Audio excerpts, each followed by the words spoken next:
विद्यार्थी मित्रांनो, सीईटीचा फॉर्म भरताय आणि पेमेंट रिलेटेड क्वेरी आहे. पेमेंट रिलेटेड प्रॉब्लेम येतोय. तुम्ही पेमेंट करताय पण पेमेंट फेल होतंय. बार-बार प्रोसेसिंगला पडतंय किंवा पेमेंट केलंय, फेल झालंय पण तुमचे पैसे बँकेच्या खात्यातनं कट झालेत, पण फॉर्ममध्ये रिफ्लेक्ट झाले नाही. तुमचा फॉर्म अजून पण पूर्ण आहे. तर या सर्व प्रश्नांची उत्तरे मी या व्हिडिओमध्ये देणार आहे. त्याचबरोबर पेमेंट फेल झाल्यानंतर तुमच्या बँकेतनं जर पैसे कटले असतील, कशा पद्धतीने रिफंड मिळवायचा किंवा कशा पद्धतीने आपण सीईटीला रिपोर्ट करू शकतो, या सर्वबद्दल मी तुम्हाला माहिती सांगणार आहे. तत्पूर्वी जर तुम्ही चॅनलवर नवीन असाल, तर चॅनलला सबस्क्राईब करा. आता आपण काही केसेस पाहूया, की काय केसेस पाहूया, की पेमेंट फेल झाल्यानंतर काय-काय गोष्टी होऊ शकतात.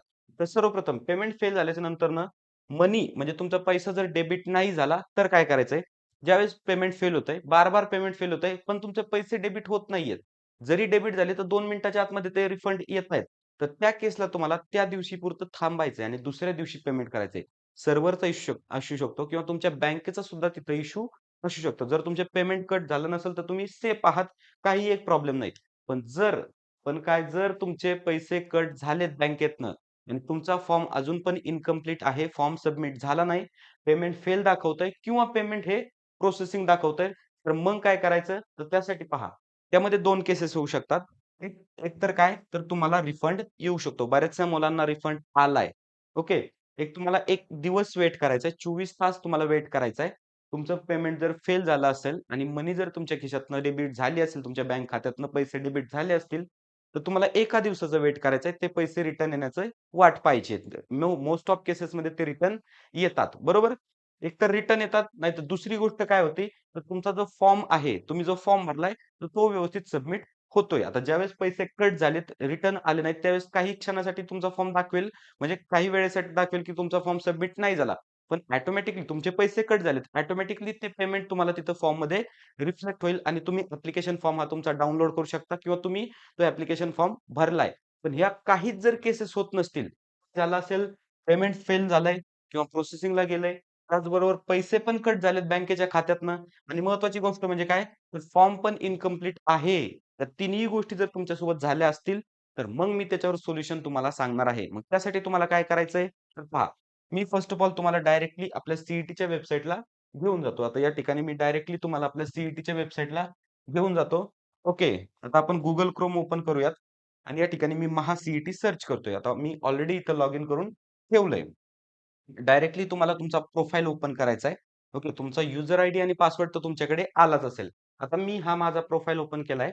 आता आपण फॉर्म कुठनं भरत असतो? तर या ठिकाणी आपण फॉर्म भरत असतो. बरोबर आहे. सीईटी रजिस्ट्रेशन इथून इथं फॉर्म भरत असतो.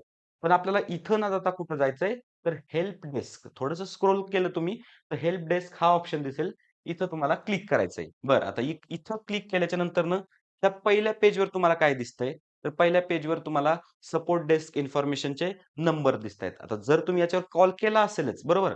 याच्यावर जर कॉल केला, तर कडनं हवा तसा रिस्पॉन्स तुम्हाला मिळत नाहीये. काही वेळेस फोन उचलले जातात, काही वेळेस फोन उचलल्यानंतर ते पलीकडनं कट केले जातात किंवा काही वेळेस फोन हे लागतच नाहीयेत, बरोबर? मग हे नंबर तुम्हाला एकदा ट्राय करून पाहायचेत. ओके. या ठिकाणी इथं नंबर आहेत. हे तुम्हाला नंबर ट्राय करून पाहायचेत. बरं, हे ट्राय करून झाल्याच्या नंतरनं काय करायचंय तुम्हाला? तर नंतरनं तुम्हाला तिकीट रेज करायचंय. आता हे तिकीट कसं रेज करायचं पेमेंटसाठी? तर सांगतो मी तुम्हाला. इथं काय करायचं? तुम्हाला ओपन अ न्यू तिकीट या ऑप्शनमध्ये जायचंय आणि इथं तुमचे डिटेल्स तुम्हाला ऑलरेडी काही डिटेल्स दिसतील. बरेचसे डिटेल्स तुम्हाला फिल करायचे आहेत. हेल्पचा टॉपिक. आपला टॉपिक काय? आपल्या खात्यातनं पैसे कट झालेत, पण काय तर सीईटीचा फॉर्म आपला सबमिट नाही झाला. बरोबर? मग यासाठी आता इथं टॉपिक सिलेक्ट करायचा आहे कोणता? एम-एच-सी-ई-टी. ओके. आपण सिलेक्ट केलं. त्याच्यानंतर तिकीटचं टायटल तुम्हाला सिलेक्ट करायचं आहे. टायटल काय असणार आपलं समजा पेमेंट रिलेटेड टायटल असणार. ओके. पेमेंट रिलेटेड टायटल असणार. आता मी जर टायटल टाकलं, तुम्ही व्यवस्थित टाका. मी फक्त कसा व्हिडिओ जास्त होऊ नये, लांब होऊ नये, त्यामुळे मी तुम्हाला इथं फास्ट करून दाखवतोय. त्याच्यानंतर आता तुमचं कॅन्डिडेट नेम वगैरे, नंबर वगैरे सगळं दिसतील. जर तुम्हाला काही अडचण असेल, तर या नंबरवर तुम्ही कॉल करू शकता मला. त्याच्यानंतरनं आता पहा सीईटीच्या कोर्सची इन्फॉर्मेशन आपल्याला द्यायची आहे. कॅटेगरी आपला सीईटीमध्ये प्रॉब्लेम आलाय, बरोबर? त्याच्यानंतर कोर्स नेम पण पी-सी-एम, पी-सी-बी किंवा पी-सी-एम-बी ज्याची सीईटी देत असाल, जो तुमचा ग्रुप असेल, तो तुम्ही इथं सिलेक्ट करायचा. आता माझा ग्रुप तर पी-सी-एम आहे. डिपार्टमेंट वगैरे. आता सीईटी ॲप्लिकेशन नंबर. जर तुमचं पेमेंटच सक्सेस नाही झालं, फॉर्मच जर सबमिट झालं, तर ॲप्लिकेशन नंबर तुम्हाला येणार आहे का? नाही येणार. मग तिथं काय टाकायची गरज नाही. त्याच्यानंतरनं क्वेरी फॉर व्हिच अटेम्प्ट कोणत्या अटेम्प्टसाठी? ऑब्व्हियसली बोथ अटेम्प्टसाठी आपल्याला प्रॉब्लेम आलाय. बरोबर आहे. त्याच्यानंतर बोथ अटेम्प्टसाठी प्रॉब्लेम आलाय. त्याच्यानंतरनं पहा कॅन्डिडेट क्वेरी. क्वेरी टाइप काय आहे? तर एवढ्या साऱ्या क्वेरीज इथं आहेत. तुम्हाला याच्या पेमेंटच्या व्यतिरिक्त जरी कोणता दुसरा प्रॉब्लेम आला, तरी तुम्ही इथं सिलेक्ट करू शकता. तर मला payment related query, payment related problem आलाय. बरोबर. त्याच्यानंतरनं आता सब कॅटेगरी काय झालंय माझं? तर रिफंड नॉट रिसीव्ड मला रिफंड पाहिजेच नाही. बरोबर. मनी डेबिटेड ट्वाइस फाइल रजिस्ट्रेशन आणि अनेबल टू प्रोसेस पेमेंट. जर तुम्हाला पेमेंटच करता येत नाहीये, तर तुम्ही हा ऑप्शन सिलेक्ट करा.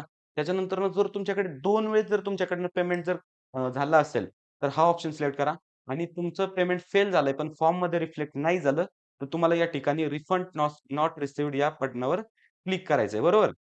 त्याच्यानंतर जी काही क्वेरी असेल तुमची, तर ती इथं लिहायची आहे. म्हणजे कसं लिहायचं? मी पेमेंट करत होतो. समथिंग तुम्ही इंग्लिशमध्ये ते व्यवस्थित लिहू शकता. त्याच्यानंतरनं इथं आता समजा काहीतरी तुम्ही लिहा. आता मी एक डेमो तुम्हाला फक्त दाखवायचं म्हणून इथं लिहून दाखवतोय. त्याच्यानंतर अटॅचमेंट इफ एनी. अटॅचमेंट काय करायची आहे? तुम्ही पेमेंट केलेला स्क्रीनशॉट तर ऑब्व्हियसली असणार आहे. जर काढला नसेल, पेमेंट हिस्ट्रीमध्ये जा तुमच्या ॲपच्या PhonePe, Google Pay, GPay याच्या ॲपमध्ये जा. तिथं पेमेंटचा जो स्क्रीनशॉट आहे, तर तो इथं व्यवस्थितरित्या तुम्ही करा. ओके. तुम्ही अपलोड करा. तर हे डिटेल्स तुम्ही व्यवस्थित चेक करायचेत आणि त्याच्यानंतरनं क्रिएट तिकीट या बटनावर क्लिक करायचंय. डायरेक्टली तुमचं तिकीट हे क्रिएट झालंय. या पद्धतीने तुमचा हा फीडबॅक जो तिकीट आहे, तर ते तुम्हाला दिसतंय. आता इथं तिकीट कसं आहे? ओपन. बरं, आता हे तिकीट एम-एस-टी-सी-ई-टी पर्यंत पोहोचलंय का? त्यांनी याच्यावर काही रिप्लाय दिलाय का नाही? हे कसं पाहायचं? तर ट्रॅक युअर तिकीट. आता मी ऑलरेडी अगोदरच्या एका व्हिडिओमध्ये तिकीट बनवून दाखवलं होतं. ते सध्या क्लोज झालंय. हे दुसरं माझं तिकीट पहा. दुसरं तिकीट 12/2/2026 या दिवशी मी बनवलंय हे दुसरं तिकीट पहा.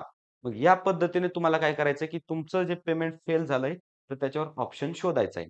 याच्यामध्ये काय होणार आता, की सी जे एजंट्स आहेत, टेक्निकल टीम आहे, तर ती त्याच्यावर काम करणार आणि व्यवस्थितरित्या तुम्हाला जो गाईडन्स पाहिजे. मग याच्यामध्ये 2 केसेस होणार.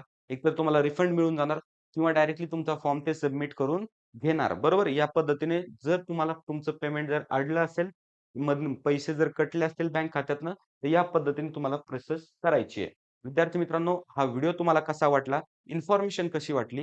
हेल्पफुल जर वाटली असेल, तर नक्की मला कमेंटमध्ये सांगा. त्याचबरोबर जर तुम्ही चॅनलवर नवीन असाल, तर चॅनलला नक्की सबस्क्राईब करा. आपलं हे चॅनल तुम्हाला एम-एस-टी, सी-ई-टीच्या प्रिपरेशनपासनं तर थेट इंजिनिअरिंग कॉलेजमध्ये जाईपर्यंत हेल्पफुल असणार आहे. त्याच्यामुळे चॅनलला नक्की शेअर करा. चॅनलला नक्की सबस्क्राईब करा आणि तुमच्या मित्र-मैत्रिणींपर्यंत नक्की शेअर करा. तर ठीक आहे मित्रांनो, भेटूया नेक्स्ट व्हिडिओमध्ये.